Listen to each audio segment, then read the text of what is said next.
I'm Sarah Bird, this is Crash Course World History, and today we're going to learn about America. Yeah. No, not that America. Ancient Mesoamerica, including the Olmecs, Mayans, and Aztecs. Duh. Which all began when humans traveled to Alaska from Siberia. This wave of migration eventually spread to include the Gulf of Mexico, where the Olmec society emerged and will forever be remembered for the human heads that surround their area of settlement. Miss Bird! What do you mean, human heads? Stop interrupting me from the past, or I will sacrifice you to Quetzalcoatl. So today we're going to discuss some of the cultures that seem to disappear without a trace, and explain some of the awesome contributions that they have made to calendars, astronomy, mathematics, and basically everything in your life.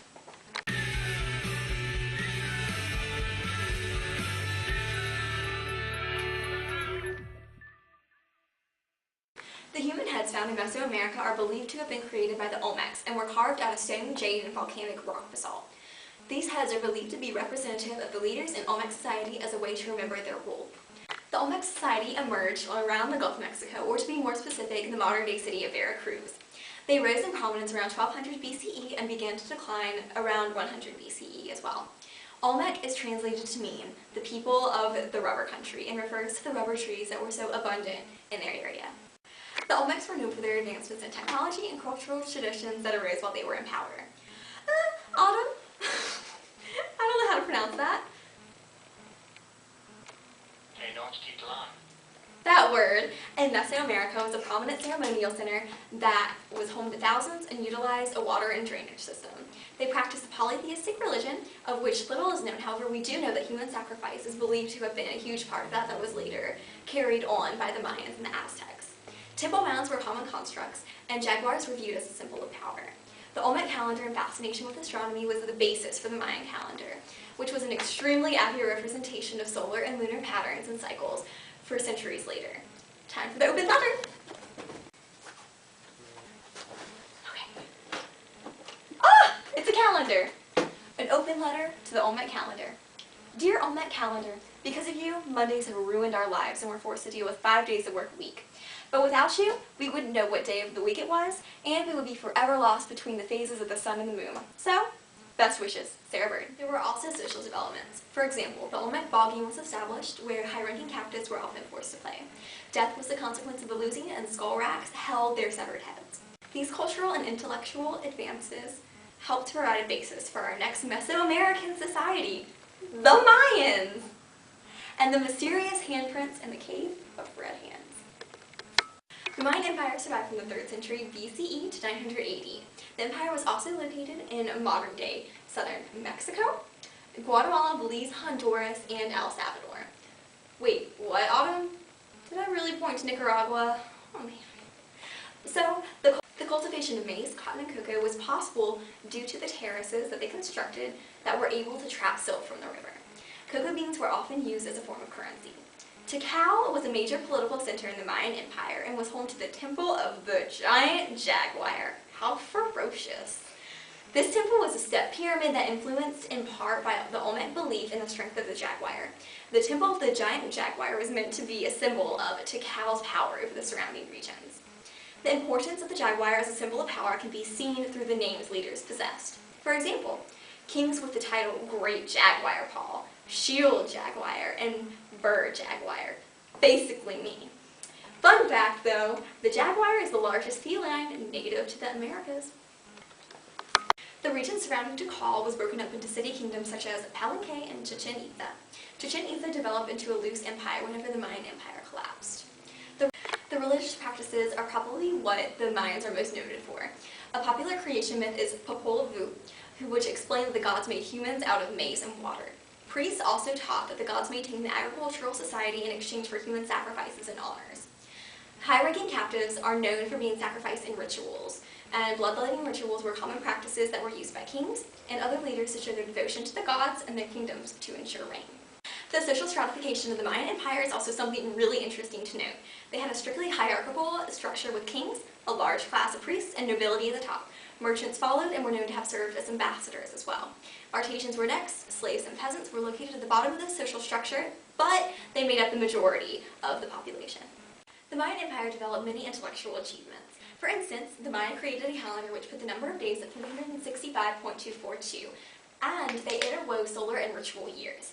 Mayans are credited for creating the concept of zero. They also inherited some Olmec religious practices, the calendar, and the ritual ball game. The Olmec ball game became an important part of Mayan society and helped make gambling prevalent, and also held religious significance. Trade was also an important part, and they exported pottery, textiles, and tools.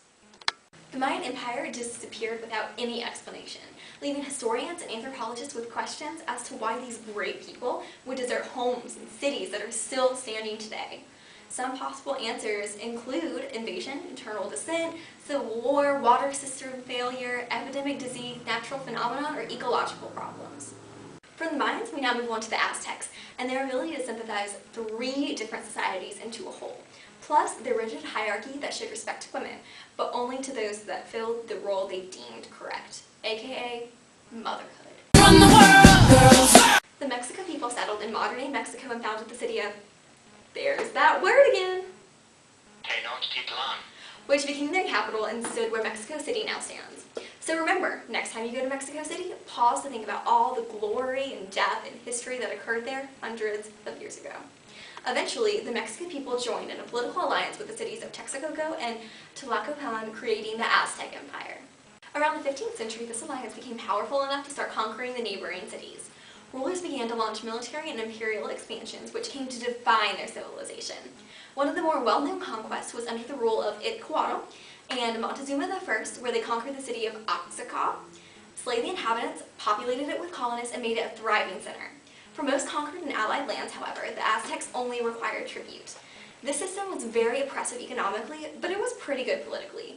These tributary states had no Aztec administration, and local governments still ruled. They were kept in check, however, by the powerful Aztec army, just like, wait for it, the Mongols. How was their army so powerful? Well, to the Aztecs, all men, no matter their age or heritage, were viewed as potential warriors. Warriors were held in great esteem, and the mothers of the warriors were honored. Commoners could actually improve their status in the rigid hierarchy by capturing enemies on the battlefield to be later used as sacrifices. Like their predecessors, the Aztecs relied heavily on ritual sacrifice and royal bloodletting. However, unlike the others, we have an explanation for their sacrifice. Let's go to the thought bubble. The sun was believed to not have been able to move on its own when it first appeared. The gods sacrificed their own lives to help the sun move, and now it was up to the humans to repay the debt and keep the sun moving by sacrificing their own lives. The hierarchy of the Aztec Empire is really interesting to note. The highest class belonged to the military elite, and the most successful warriors formed a council that selected the ruler, discussed political issues, and filled government positions.